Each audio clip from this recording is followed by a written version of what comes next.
Before we talk about Buchanan's essay about the fleshly school of poetry, a few words about the Pre-Raphaelites, whom he's discussing in his essay. So, the Pre-Raphaelite Brotherhood was an artistic and literary movement that challenged traditional conventions of art with an avant-garde kind of mix of nostalgia, meticulous, lavish, and realistic detail, and a kind of an almost photographic imitation of life. And so the original founders of this secret society of rebellious young men in London included Holman Hunt, Millay, Dante Gabriel Rossetti, who were students at the Royal Academy of Art, Ford Madox Ford, John Ruskin, William Morris, Edward Burne-Jones, and by proxy, Christina Rossetti, who was not an official member because she was female. The Brotherhood rejected the decadence of art and society, which they blamed in large part on the Industrial Revolution. And so this was an effort to turn back the clocks to the 15th century, emphasizing things such as emotion, narration, craft, as well as a male-dominated sense of morality and ideal female beauty. In response to this brotherhood, Buchanan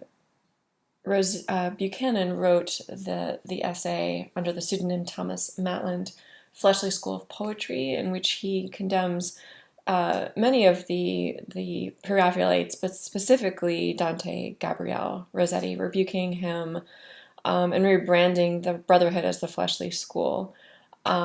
So one of the kindest things he says about Rossetti is that it must not be supposed that all Rossetti's poems are made up of trash, like this. Moving on to The Blessed Damozel, which he does concede has some lines of real genius, but overall, he judges the poem that we read for today, The Blessed Damozel, which is an ekphrastic or double work of art, a poem about a work of art.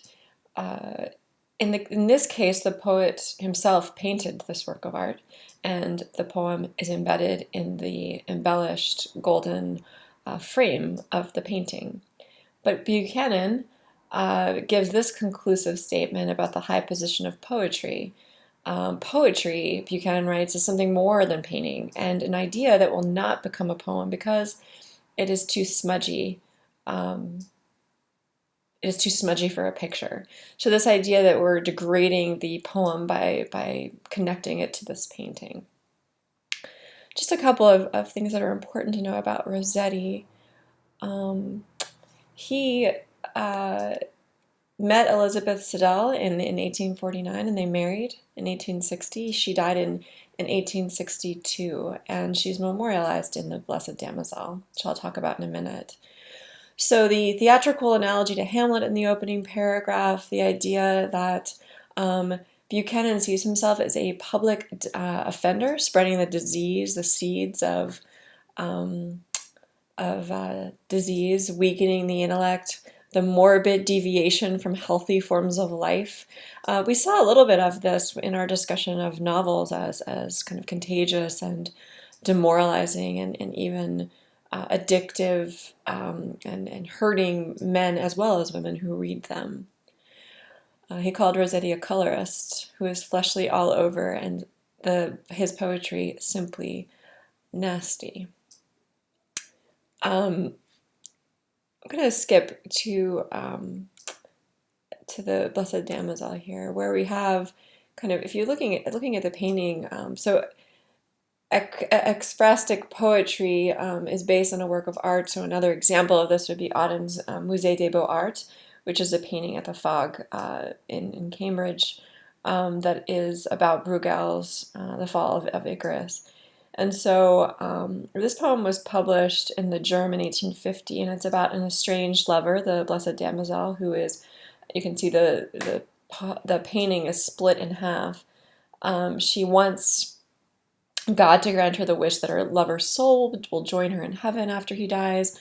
But here she's depicted as kind of waiting for the soul to float up and join her. It's a reversal of Poe's The Raven, or Poe would later reverse this poem when he writes The Raven, and has been called spiritual rather than religious.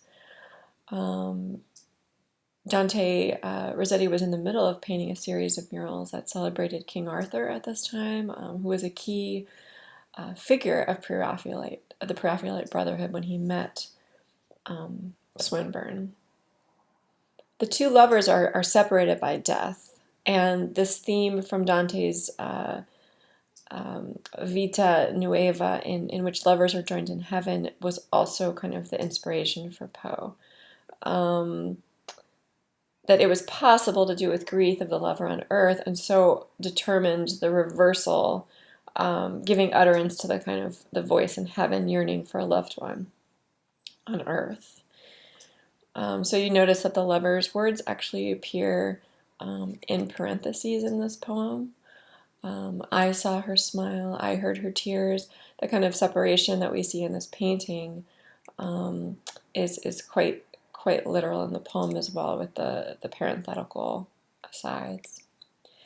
So though Rossetti is the main focus of Buchanan's ridicule, Swinburne also was called wilder, more outrageous, more blasphemous, his subjects more atrocious by Buchanan, yet the hysterical tone slew the animalism.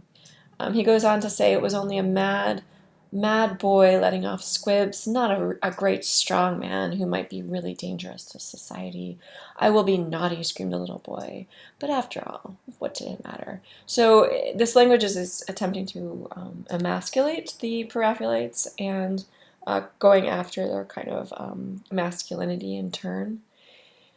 In an essay this week in the London Review of Books, Peter Howarth says this of Swinburne. He says that his anti-theism, his justification of free speech, and his belief in art for art's sake were interlocking defenses of the right for self-rule. Poetry seems to, in Swinburne's case, quote, torment its maker, its listeners, and even itself. Verse was meant to hurt. And so if you're thinking about Swinburne and the sadomasochism that Buchanan mentions that is often associated with his work,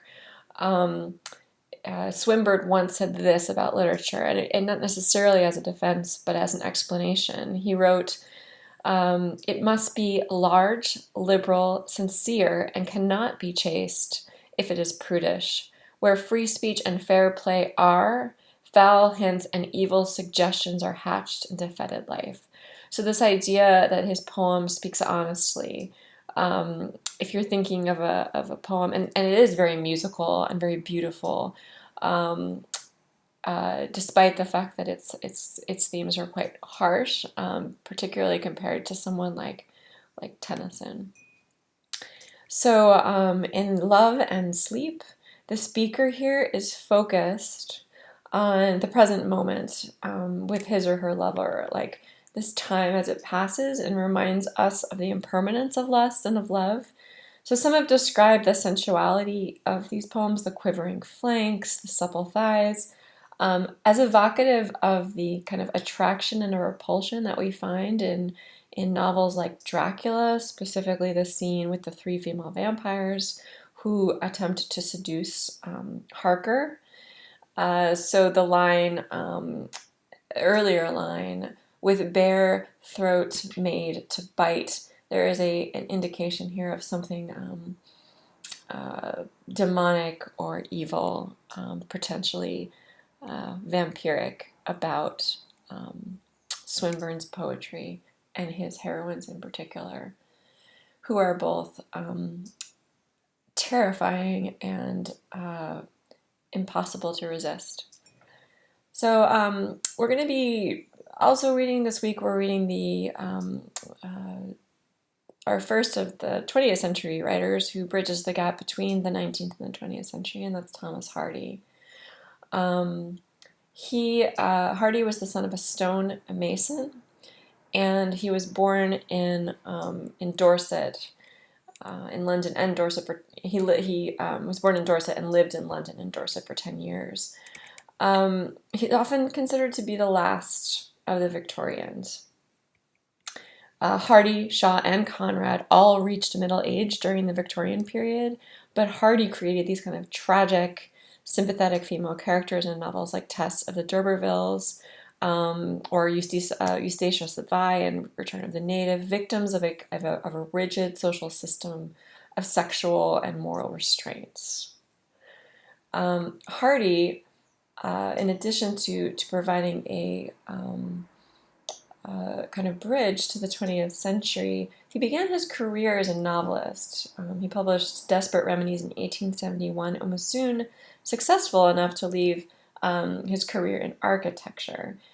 His novels attest to the D'Urbervilles and Jude the Obscure, though they're considered classics today, received negative reviews, particularly Jude the Obscure, upon publication, and criticizing Hardy for being too pessimistic and preoccupied with sex.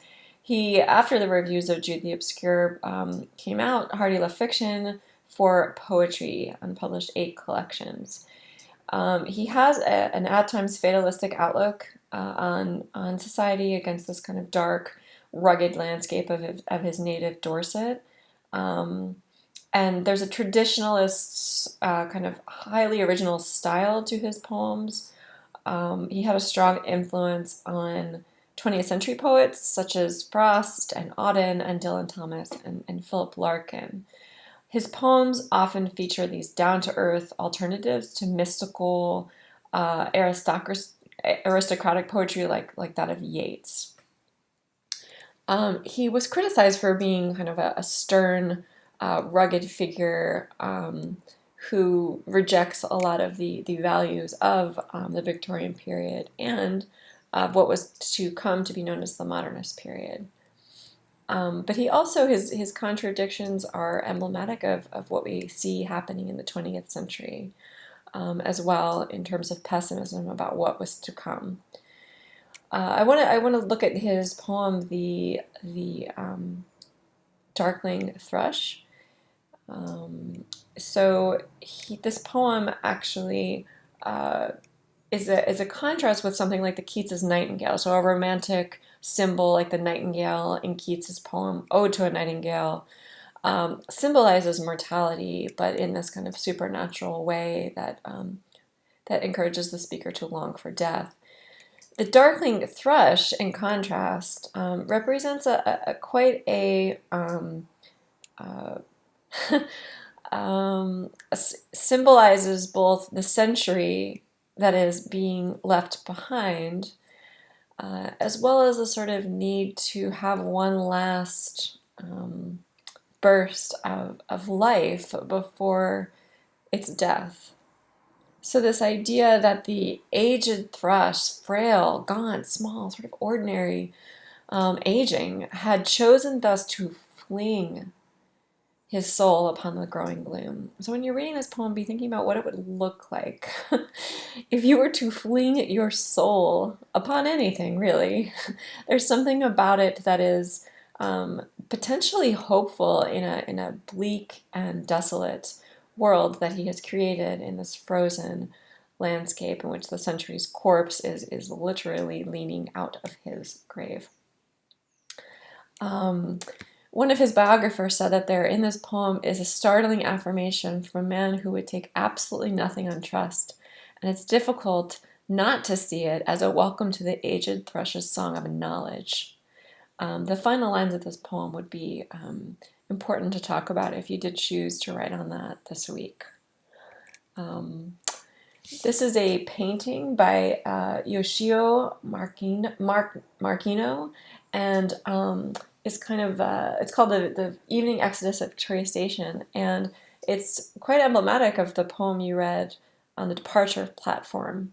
If you're thinking about what this poem is about, some questions you might be asking are who is moving and who is standing still. Some people read this as the speaker is the one standing still and the woman is the one leaving. And the important line to be thinking about here is why this second speaker who kind of interjects himself into the poem and asks, why must a joy that you'll repeat die if you love her well? And the original speaker's response is nothing happens twice. So if you're talking about nostalgia and the ability to sort of repeat the past, Hardy is suspicious about those moments that we don't get back.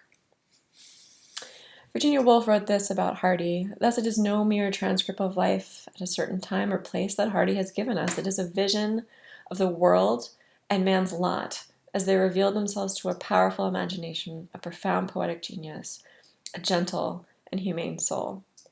When Hardy died in 1928, his ashes were deposited in the poet's corner of Westminster Abbey, and his heart, having been removed before cremation, was interred in the graveyard at Stinsford Church, where his parents, his grandparents, and his first wife were buried. And finally, Buried Life is our final poem for the week and is radically different than Arnold's Dover Beach. In it, the speaker questions whether we can ever truly know ourselves. If the answer is no, how can we say that we ever truly love another? And in this, Arnold knows that these are transitory flashes, but they're not guaranteed to any of us. The poem presents the idea that love can show us what we can't seem to find or acknowledge on our own, the buried life that is in us all. But often in the world's most crowded streets, but often in the din of strife, there arises an unspeakable desire after the knowledge of our buried life, a thirst to spend our fire and restless force in tracking out our true original course, a longing to inquire into the mystery of this heart which beats so wild, so deep in us, to know whence our lives come and where they go.